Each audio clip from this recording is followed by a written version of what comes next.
When I was a 20-year-old girl, I became the private chef to a successful Mormon entrepreneur. I was hired for 7 days a week with absolutely no time off, except for really serious things. For instance, I was given a little time off for surgery for an ovarian tumor during the time that I was on bed rest, although I still prepared some of the meals as I was able. I was once given an afternoon off for my grandma's funeral. I did also get time off during maternity leave for the time that I was in the hospital, although I did work right up until the delivery for all 4 of my children and had meal prepped ahead so that he could have food while I was giving birth.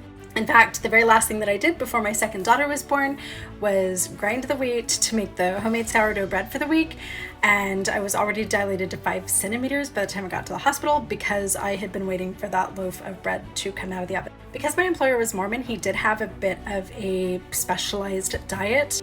Mormons follow a religious health code called the Word of Wisdom, so no coffee, no tea, no alcohol, which meant that instead of coffee in the morning, he wanted a fresh pressed juice with some ginger root and grapefruit. As part of the Mormon health code, there's a huge emphasis on seasonal fruits and vegetables, so he always wanted whatever was in season at the farmer's market. Mormons are also commanded to have a large quantity of food storage on hand, so he had a huge pantry with tons of wheat and barley, and I was expected to learn how to cook from that, which is why we did tortillas and pasta and bread and a lot of baked goods from scratch with stone ground wheat that I put through the whisper mill myself.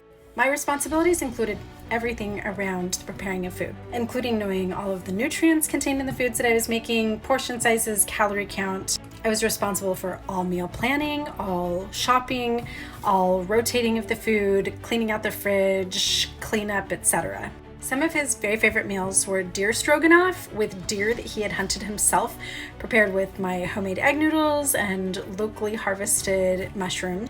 Sourdough waffles made with, of course, freshly stone ground whole grains, topped with maple butter and blackberry jam that I had personally picked the blackberries by myself and turned into the freezer jam, and habanero sliders on homemade brioche buns. I should mention that I did not ever receive a paycheck for working as a personal chef to this successful Mormon entrepreneur. I worked exclusively for room and board, my personal items were purchased for me, and I had the use of the family car.